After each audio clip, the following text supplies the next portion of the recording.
Dear students, I welcome you all in today's class. आज हम लोग डिस्कस करेंगे रेस्पायरेशन इन प्लांट्स। अब पहले यह बात दिमाग में रखें कि प्लांट्स के पास ट्रांसपोर्टेशन, गैस के ट्रांसपोर्टेशन का कोई सिस्टम नहीं होता है। Plants do not have well developed transportation system for the gases. यही वजह है कि प्लांट अपने ईच एंड एवरी पार्ट से रेस्पायर करते हैं। प्लांट में ब्रॉडली अगर हम लोग बात करें तो पार्ट्स को अगर आप देखें तो दो सिस्टम है प्लांट में। एक तो हम लोग जानते हैं कि रूट सिस्टम जो अंडरग्राउंड सिस्टम है, और दूसरा जो पार्ट हो जाएगा उसको हम लोग बोलते हैं शूट सिस्टम। यही दो पार्ट होता है मुख्य तौर पर प्लांट में। दो सिस्टम्स होते हैं प्लांट में, पार्ट तो इनके अलग अलग होंगे। तो each and every part respire करता है अकॉर्डिंग टू देयर नीड। जैसा जरूरत होगा अकॉर्डिंग टू नीड वह रेस्पायर करेंगे।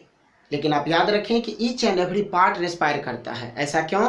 Because they do not have well developed transportation system for the gases. Gas के ट्रांसपोर्टेशन का उनके पास वेल डेवलप्ड कोई सिस्टम नहीं है। तो हम लोग ईच वन को डिस्कस कर लेते हैं। जैसे रेस्पायरेशन इन रूट्स, रूट में रेस्पायरेशन कैसे होगा। आप ध्यान रखें कि जो सॉइल पार्टिकल्स होता है, पहले तो हम लोग यह जानते हैं कि रूट आपके अंडरग्राउंड पार्ट में पाए जाएंगे, या रूट सिस्टम जो है बिलो द ग्राउंड, अर्थ के नीचे का जो सिस्टम है। यहाँ हम लोग अगर बात करें कि यह आपका रूट है, जिसको हम लोग प्राइमरी या मेन रूट भी कह सकते हैं, और यह जो आप पार्टिकल्स देख रहे हैं यह एक्चुअल में सॉइल पार्टिकल है। आप याद रखेंगे इस पॉइंट को स्टूडेंट्स कि सॉइल पार्टिकल के बीच में एयर ट्रैप्ड होता है, और यहाँ से जो ऑक्सीजन है या एयर का जो ऑक्सीजन है, जो सॉइल में ऑलरेडी ट्रैप्ड है ऑक्सीजन सॉइल पार्टिकल्स के बीच में, वही ऑक्सीजन रूट हेयर्स के द्वारा ले लिए जाते हैं, अपटेक कर लिए जाते हैं, और bye the process of diffusion. Diffusion आप ऑलरेडी जानते हैं, हायर टू लोअर कंसंट्रेशन में मूवमेंट होगा, और यह एक पैसिव का एग्जाम्पल है। इसमें एनर्जी का कोई नीड नहीं है। यहाँ चूंकि ऑक्सीजन का कंसंट्रेशन ज़्यादा है, यह रूट हेयर के द्वारा यूज कर लिया जाएगा, ले लिया जाएगा, और यहाँ से फिर डिफ्यूज होके रूट को मिलेगा या नेबरिंग सेल को मिलेगा। इस तरह से आप याद रखें कि रूट हेयर्स ऑक्सीजन को लेता है by the process of diffusion, या हम यह कहें कि gases of the soil particle moves into the root hair में मूव कर जाएगा, और फिर जो यह सेल यूज करेगा इस ऑक्सीजन का। आप ऑलरेडी जानते हैं कि रेस्पायरेशन में ऑक्सीजन का यूज होगा, और उसका वेस्ट क्या होगा? Carbon dioxide and H2O। अगर हम लोग एरोबिक का बात करें तब यहाँ यह एरोबिक रेस्पायरेशन है, जैसे हम बोले आपको कि ऑक्सीजन का यूज होगा, और यह जो कार्बन डाइऑक्साइड एंड H2O है वह सेम रूट हेयर को वापस कर दिया जाएगा। इस तरह से हम लोग याद रखें कि रूट हेयर, आप यह भी जानते होंगे कि रूट हेयर यूनिसेलुलर स्ट्रक्चर है जो डेवलप्ड होता है रूट पे। और रूट का अगर हम रीजन डिस्कस कर ले तो यहाँ अपर पोर्शन में, रूट के अपर पोर्शन में आप ध्यान रखेंगे सॉइल के जस्ट बिलो यहीं पर पाए जाएंगे रूट हेयर्स। यह यूनिसेलुलर स्ट्रक्चर होते हैं, और इसका क्या यूज होगा, क्या फंक्शन है, इसका फंक्शन आप याद रखेंगे कि यह रेस्पायरेशन में मदद करता है। हालांकि इसका वाटर एंड मिनरल के एब्जॉर्प्शन में भी रोल है, लेकिन यहाँ हम लोग डिस्कस कर रहे हैं ओनली रेस्पायरेशन। आई होप कि यह रेस्पायरेशन इन रूट्स आप समझे हो। दूसरा जो सेकेंड वन है रेस्पायरेशन इन स्टेम। इसमें आप याद रखेंगे कि यहाँ रेस्पायरेशन स्टोमेटा एंड लेंटिकल्स दोनों के द्वारा होता है। मुख्य तौर पर जो हर्बेसियस प्लांट है, जो प्लांट हर्ब्स हैं, जो जिनका स्टेम टेंडर होता है, ग्रीन होता है, आप निश्चित तौर पर यह जानते होंगे कि उनके स्टेम पर स्टोमेटा पाया जाता है, और स्टोमेटा है क्या? टाइनी पोर्स है, और इस केस में स्टोमेटा गैस को एक्सचेंज करने में मदद करेगा। अगर प्लांट होगा हर्बेसियस, तब हर्बेसियस प्लांट के स्टेम पे भी आपको स्टोमेटा नजर आएगा, और वही गैसेस एक्सचेंज में मदद करता है। व्हाइल जबकि अगर हम लोग चर्चा करें वुडी प्लांट का, तो उनके ट्रंक पर पोर होगा, जिस पोर को हम लोग बोलते हैं lenticels. Lenticels are the pore present on stem. Lenticels are the pore, यह भी पोर्स हैं, और जो प्रेजेंट कहाँ होंगे? स्टेम पे, और यह मदद करेगा गैसेस एक्सचेंज में। In this way stem respire. आप याद रखेंगे कि स्टेम में रेस्पायरेशन होता है लेंटिकल्स के सहारे एज वेल एज स्टोमेटा। सबसे जो मेन प्लांट में रेस्पायरेशन होता है वह आप याद रखें रेस्पायरेशन इन लीव्स, पत्तियों में, पत्तियों के द्वारा। आप याद रखेंगे कि लीफ के दोनों सरफेस पे माइन्यूट पोर्स पाए जाते हैं, जिस पोर को हम लोग बोलते हैं स्टोमेटा। अगर स्टूडेंट्स इसको आप लीफ कंसीडर करें तो इसका दो सरफेस है, अपर एंड लोअर। इस सरफेस पे, जिसको हम लोग लैमिना बोलते हैं, लीफ ब्लेड बोलते हैं, यहाँ पर माइन्यूट पोर्स पाया जाएगा दोनों सरफेसेस पर।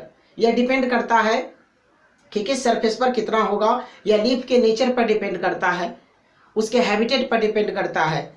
आपको ऑलरेडी प्लेलिस्ट में वीडियो दिख जाएगा स्टोमेटा का, उसमें आप मोर डिटेल इसके बारे में जान सकते हैं। स्टोमेटा है क्या? माइन्यूट पोर्स है, टाइनी पोर्स है जो गैसियस एक्सचेंज में मदद करेगा। और यहाँ भी डिफ्यूजन से ही गैस का मूवमेंट होना है, ऑक्सीजन का यूज होगा और CO2 बाहर चले जाएंगे। आप याद रखेंगे कि स्टोमेटा अगर हम लोग डाइकोट प्लांट का चर्चा करें तो बीन शेप का होगा इस तरह से। यहाँ पर कुछ जो सब्सिडरी सेल हैं, कुछ एपिडर्मल सेल हैं जो स्पेशलाइज्ड हो जाते हैं, उनको हम लोग सब्सिडरी सेल बोलते हैं, यहीं अटैच होंगे आपके। और यह जो दो बीन शेप आप देखे हैं यह उसके गार्ड सेल कहलाते हैं, जिसके पास यह जो अभी हम डॉट डॉट दिखाए हैं यह क्लोरोप्लास्ट है और यह स्टोमेटल पोर है।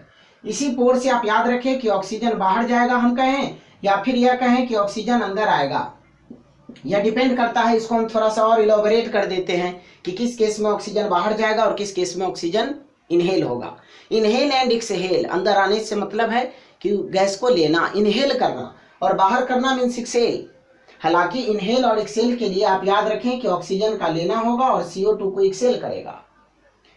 एज वेल है जो प्लांट है वो आप यह भी याद रखेंगे कि CO2 गैस इन्वायरमेंट से लेते हैं for the process of photosynthesis. अगर हम लोग थोड़ा सा इसको इलॉबरेट करें, आप लीफ के डायग्राम को एक देखिए। यहाँ अगर हम लोग बना दे इसको मिड वेन, आप थोड़ा सा देखेंगे सिंपल डायग्राम एक लीफ का हम लोग इलॉबरेट करते हैं। यह लीफ का एक डायग्राम है जिसका यह मिड वेन है, मिड वेन इस तरह से अगर हम लोग देखें, या याद रखिएगा इसको पेटियोल बोलते हैं। इसको दो अलग अलग केस में हम लोग स्टडी करें। डे टाइम के दौरान जब सनलाइट होगा तो सनलाइट के प्रेजेंस में आप जानते हैं कि प्लांट्स डू फोटोसिंथेसिस, पेड़ पौधे अपना भोजन खुद बनाएंगे। उस दौरान जो भी पेड़ पौधा ऑक्सीजन प्रोड्यूस करेगा, आप जानते हैं कि दिन के समय में फोटोसिंथेसिस का जो बाय प्रोडक्ट होगा वो ऑक्सीजन है। ऑक्सीजन का अमाउंट बहुत ज़्यादा होता है, जितना प्लांट को रिक्वायर्ड है रेस्पायरेशन प्रोसेस के लिए उससे कहीं अधिक वह ऑक्सीजन बाय प्रोडक्ट के तौर पर प्रोड्यूस करेगा, रिलीज करेगा। यह ऑक्सीजन वह इन्वायरमेंट में दे देता है डे टाइम में। और जितना रेस्पिरेशन का वेस्ट है कार्बन डाइऑक्साइड उसका वह खुद यूज कर लेगा, CO2 का खुद यूज करेगा in the process of photosynthesis. बनाएगा क्या? ग्लूकोज आप कहिए या कार्बोहाइड्रेट कहेंगे। और इन्वायरमेंट में दिया क्या? ऑक्सीजन, और सम अमाउंट में कार्बन डाइऑक्साइड ये इन्वायरमेंट से भी यूज करेगा। तो दिन के समय में हम लोग देखते हैं कि पेड़ पौधा सिर्फ ऑक्सीजन बाहर करते हैं, कार्बन डाइऑक्साइड नहीं। लेकिन जब रात होगा ड्यूरिंग नाइट, तब आप जानते हैं कि रेस्पिरेशन तो थ्रू आउट द लाइफ चलेगा, डे एंड नाइट दोनों। लेकिन photosynthesis only in the presence of sunlight, और यू में से ओनली इन डे टाइम। तो रात में क्या होगा, नाइट के दौरान क्या होगा? आप याद रखें इसको स्टूडेंट्स कि नाइट के दौरान जो ऑक्सीजन है वही सिर्फ पेड़ पौधे लेंगे, ऑक्सीजन का सिर्फ इनहेलेशन होगा। और होगा क्या? इस ऑक्सीजन का जो वह लिए हैं उसे एनर्जी का प्रोडक्शन होगा, and this energy is utilized by the plants in various functions to do various job. और याद रखेंगे इसका जो वेस्ट होगा कार्बन डाइऑक्साइड एंड वाटर, जिसको हम लोग यहाँ CO2 एंड H2O से लेवल कर लें, या वह रिलीज करेगा। यही वजह है कि ऐसा एडवाइस दिया जाता है कि जो डेंस प्लांट है, जो थिकली डेंस प्लांट है, वैसे प्लांट के शेड में नाइट के दौरान स्पेशली आपको नहीं सोना चाहिए। आई थिंक कि प्लांट के बारे में आपको यह टोटल बात क्लियर हो गया होगा। एक दो और आप पॉइंट ऐड ऑन कर सकते हैं कि अगर कोई टेरेस्ट्रियल प्लांट है, जैसे हम लोग यहाँ देखें कि यह सॉइल में उगने वाला प्लांट है, अगर इस प्लांट को हम लोग ले जाके और वाटर में रख दें, उसके रूट को पानी में सिर्फ, तो क्या वह जीवित रह पाएगा? नो। इसका कारण क्या है कि जो वाटर में ऑक्सीजन डिजॉल्व है उसका अमाउंट सॉइल में जो ऑक्सीजन है उससे बहुत कम है। आप याद रखें, हम रिपीट कर देते हैं, जो वाटर में ऑक्सीजन है वह सॉइल में प्रेजेंट ऑक्सीजन से कम है। That's why plant will die, plant आपके सूख जाएंगे। एंड सेम फेनोमेनन होता है ड्यूरिंग द केस ऑफ या in case of water lodging. पानी जब जमा हो जाए तब भी वही होगा। अब थोड़ा सा इसको देखें, जैसे यह सॉइल पार्टिकल्स है, इसके बीच में जो भी एयर ट्रैप्ड है, अगर हम लोग वाटर डाल दें इसमें, एक्सेसिव वाटरिंग कर दें, वही कहलाएगा वाटर लॉजिंग। इसका परिणाम क्या होगा कि जो भी यहाँ एयर है वह स्केप हो जाएगा, एक्सपेल हो जाएगा, एंड उसके जगह पर instead of air now we can see water molecules, water droplets. अब यह पानी आ गया, हवा तो है नहीं, root will not respire and it leads to the death of the plant due to accumulation of lactic acid. I hope कि आप वीडियो अच्छे से समझे हो। अगर वीडियो आपको अच्छा लगा तो प्लीज़ चैनल को सब्सक्राइब करिए, अपने साथियों के साथ शेयर करिए, लाइक कमेंट करना ना भूलें। Thank you for watching.